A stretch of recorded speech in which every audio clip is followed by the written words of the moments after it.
नमस्कार प्यारे बच्चों, एसवी एकेडमी की ऑनलाइन क्लासेज में आप सभी का स्वागत है। आज अपने जो अध्याय फर्स्ट चल रहा है साइंस का, उसके अपने लास्ट वीडियो में 6 क्वेश्चन कंप्लीट कर चुके हैं। आज अपने जो आगे वाले क्वेश्चन हैं उनके आंसर देखेंगे और आप उन्हें अपने बुक में नोट करते जाइएगा या फिर लिखते जाइएगा। तो अपने स्टार्ट करते हैं। क्वेश्चन नंबर 7 नंबर क्वेश्चन क्या है? यदि गेहूं को खरीफ ऋतु में उगाया जाए तो क्या होगा? चर्चा कीजिए। तो इसके लिए नोट करेंगे, यदि गेहूं को खरीफ ऋतु में उगाया जाए तो गेहूं की फसल को अनुकूल वातावरण और तापमान उपलब्ध नहीं होता है, जिसके कारण फसल की वृद्धि और उसमें जो उत्पादन है उसमें कमी आ जाती है, या फिर जो इसके बीज बनते हैं वह बहुत कमज़ोर और या विकसित नहीं हो पाते हैं। तो गेहूं की फसल को शीत ऋतु में इसलिए उगाया जाता है क्योंकि तब उसे कम तापमान और अनुकूल वातावरण मिलता है। लेकिन यदि इसे खरीफ ऋतु में उगाया जाए तो खरीफ ऋतु में बहुत उच्च तापमान होने के कारण फसल है वो सूख जाती है और इन्हें पर्याप्त वृद्धि और विकास नहीं मिल पाता। इस कारण गेहूं की फसल को खरीफ ऋतु में नहीं उगाया जाता है, शीत ऋतु में ही उगा सकते हैं। तो विपरीत प्रभाव क्या पड़ता है कि गेहूं की फसल है वह उच्च तापमान के कारण वृद्धि नहीं कर पाती या फिर शुष्क वातावरण के कारण सूख जाती है। फिर आगे वाला क्वेश्चन है 8 नंबर, खेत में लगातार फसल उगाने से मिट्टी पर क्या प्रभाव पड़ता है? व्याख्या कीजिए। तो खेत में यदि अपने एक ही फसल लगातार उगाते हैं तो मिट्टी पर क्या प्रभाव पड़ता है, इसके बारे में अपने पढ़ेंगे। मिट्टी तैयार करना।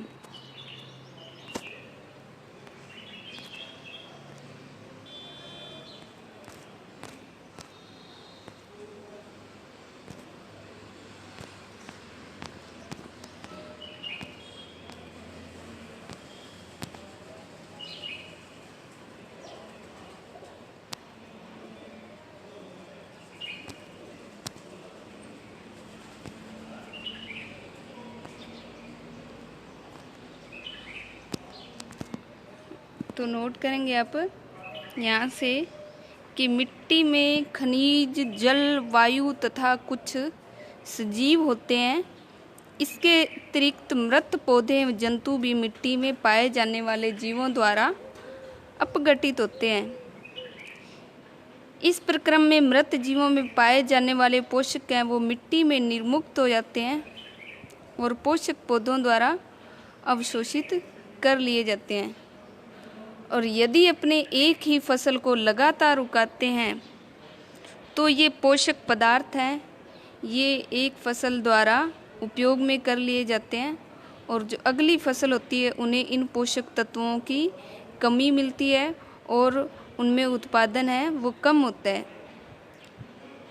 इसलिए दूसरी फसल अलग तरह की बोने पर जो मिट्टी में खनिज तत्व हैं या जो भी पदार्थ है वो उपलब्ध करने के लिए वह मिट्टी में इन्हें वापस बनाना शुरू करते हैं। जैसे फलीदार पौधे उगाते हैं तो फलीदार पादपों की जड़ें होती है उनमें गांठें पाई जाती हैं जो क्या करती है, नाइट्रोजन का स्थिरीकरण करने का कार्य करती है।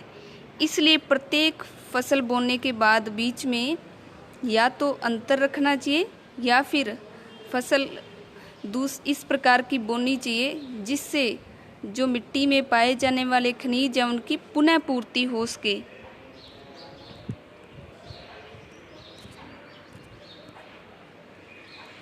तो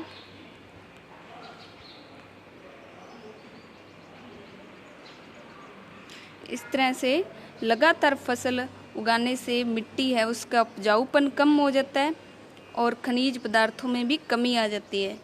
इसलिए या तो 1 वर्ष के अंतराल के बाद फसल को बोना चाहिए या फिर प्रत्येक वर्ष फसल को बदल कर बोना चाहिए, जिससे क्या मिट्टी की उपजाऊपन और खनिज तत्वों पर बुरा प्रभाव न पड़े। फिर अगला क्वेश्चन है, खरपतवार क्या हैं, हम उनका नियंत्रण कैसे कर सकते हैं। तो खरपतवार क्या है इसके बारे में अपने पढ़ेंगे और नियंत्रण क्या है ये अपने पढ़ चुके हैं। तो इसका आंसर देखेंगे।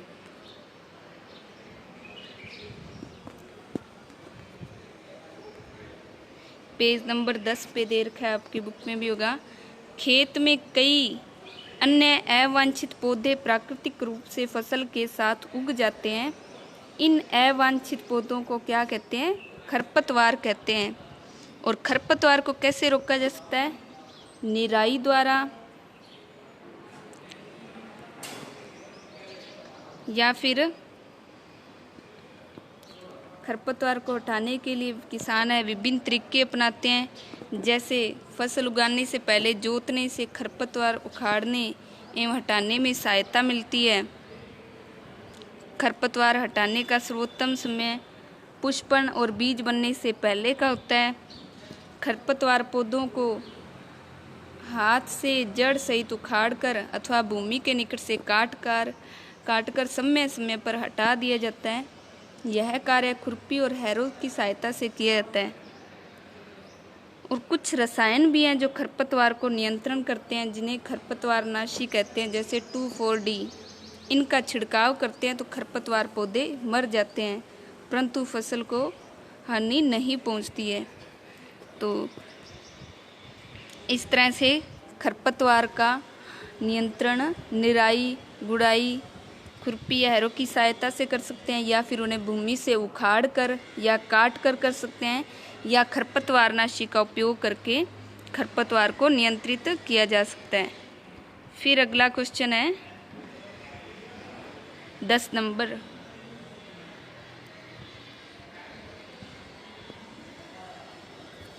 कि निम्न बॉक्स को सही क्रम में इस प्रकार लगाइए कि गन्ने की फसल उगाने का रेखा चित्र तैयार हो जाए।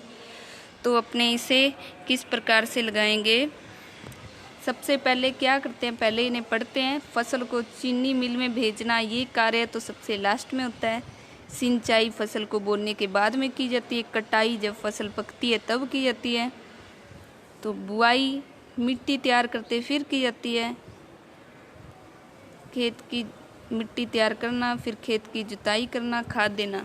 तो इसमें सबसे पहले क्या करेंगे, 1 नंबर है मिट्टी तैयार करना। तो सबसे पहले मिट्टी तैयार करेंगे।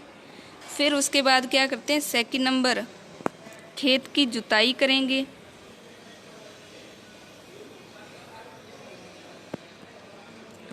जुताई करने के बाद में क्या करते हैं, बुआई करते हैं। 3 नंबर बुआई के बाद में क्या करते हैं, सिंचाई करते हैं। 4 नंबर सिंचाई देने के बाद में क्या किया जाता है, 5 नंबर सिंचाई करने के बाद में जब फसल पक जाती है, थोड़ी बड़ी हो जाती है, वृद्धि कर लेती है, तब उसे खाद दी जाती है। तो 5 नंबर खाद देना। खाद देने के बाद जब फसल पूर्ण रूप से पक जाती है तो उसकी कटाई की जाती है। 6 नंबर कटाई नोट करेंगे। कटाई के बाद में जो फसल पूर्ण पकी हुई है उसे कहाँ, चीनी मिल में भेजा जाता है और चीनी तैयार की जाती है। तो इस तरह से सबसे पहले मिट्टी तैयार करेंगे, फिर वापस खेत को जोतेंगे। जोतने के बाद में बुआई करेंगे। बुआई के बाद में फसल को सिंचाई करेंगे। सिंचाई के बाद में अगर फसल वृद्धि की है तो उसे खाद देंगे। खाद देने के बाद फसल जब पूरी वृद्धि करती है तो उसकी कटाई करेंगे। कटाई के बाद में फसल को चीनी मिल में भेजा जाता है चीनी बनाने के लिए। तो ये 10वें क्वेश्चन को इस प्रकार आपने नोट करना है। फिर अगला क्वेश्चन है 11 नंबर, नीचे दिए गए संकेतों की सहायता से पहेली को पूरा कीजिए। तो सिंचाई का पारंपरिक तरीका कौन सा है, 1 नंबर में आपने क्या बनना है, ऊपर से नीचे। तो पारंपरिक तरीका क्या होगा, रहट। तो यहाँ आपने क्या नोट करना है, रहट। क्या लिखेंगे, रहट है और ट 1 नंबर में आ जाएगा। बड़े पैमाने पर पालतू पशुओं की उचित देखभाल करना क्या कहलाता है, पशुपालन। तो 2 नंबर में आपने क्या लिखना है, पशु, यहाँ पर पालन। 2 नंबर ऊपर से नीचे, पशुपालन। फसल जिन्हें वर्षा ऋतु में बोया जाता है, तो वर्षा ऋतु जो कौन से महीने में, जुलाई अगस्त महीने में होती है, उस ऋतु में जो फसल बोई जाती है वह होती है खरीफ की फसल। तो 3 नंबर में नोट करेंगे खरीफ की फसल। 3 नंबर में खरीफ नोट करेंगे। फिर अगला 6 नंबर ऊपर से नीचे है, फसल पक जाने के बाद काटना क्या कहलाता है, कटाई। तो 6 नंबर में लिखेंगे कटाई।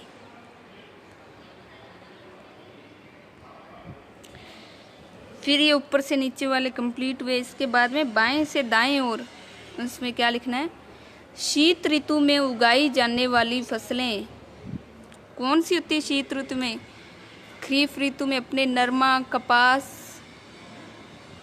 मूंग, ये फसलें उगाते हैं।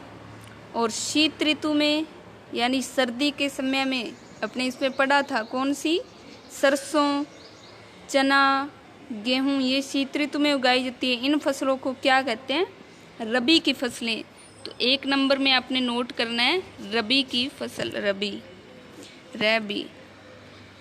फिर 4 नंबर है, एक ही किस्म के पौधे जो बड़े पैमाने पर उगाए जाते हैं। एक ही तरह की, चाहे गेहूं है या सरसों, तो एक जैसे सारे पौधे उगाए जाते हैं बड़े पैमाने पर, तो उसे क्या कहा जाता है, उसे क्या कहते हैं, फसल। तो 4 नंबर में आपने नोट करना है फसल।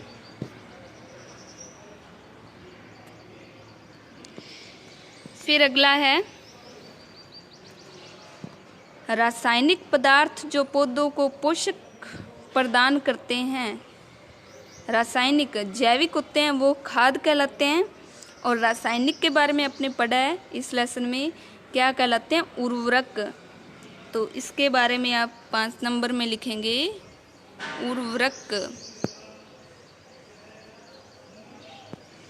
तो 5 नंबर में क्या नोट करेंगे, उर्वरक।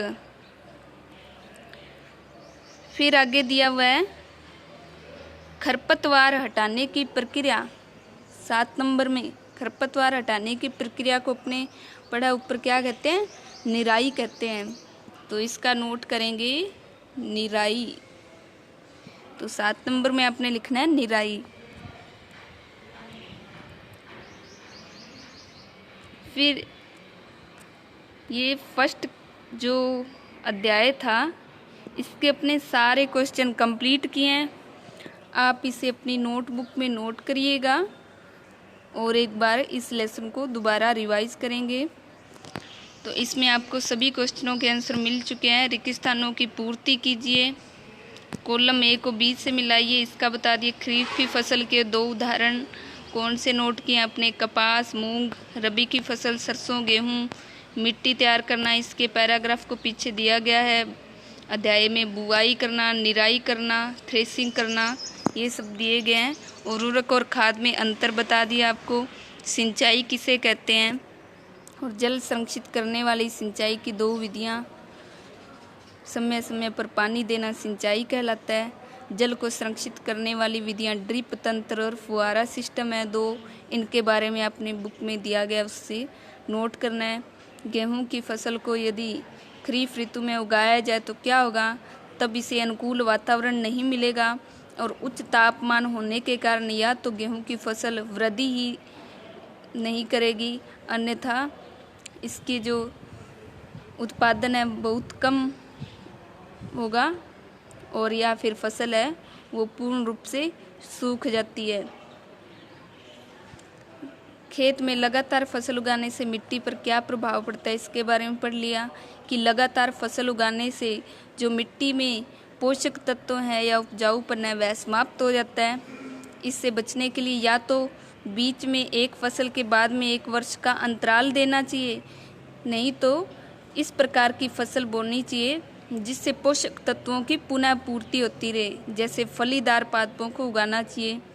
फिर अगला खरपतवार क्या है, हम उनका नियंत्रण कैसे कर सकते हैं, इसके बारे में बता दिया कि अवांछित पौधे होते हैं खरपतवार कहलाते हैं। नियंत्रण उनका निराई से कर सकते हैं, खुरपी हैरो से कर सकते हैं, या उखाड़ कर या भूमि के पास से काट कर सकते हैं, या फिर कुछ खरपतवार नाशी हैं रासायनिक पदार्थ उनके उपयोग से कर सकते हैं। फिर 10वां क्वेश्चन है, इसके बारे में अपने पढ़ लिया। जैसे अपने इस लेसन के स्टार्ट में फसल के चरण दे रखे हैं, तो उसी को देखकर आपने इस तरीके को देखना है कि उसमें सबसे पहले क्या किया जाता है।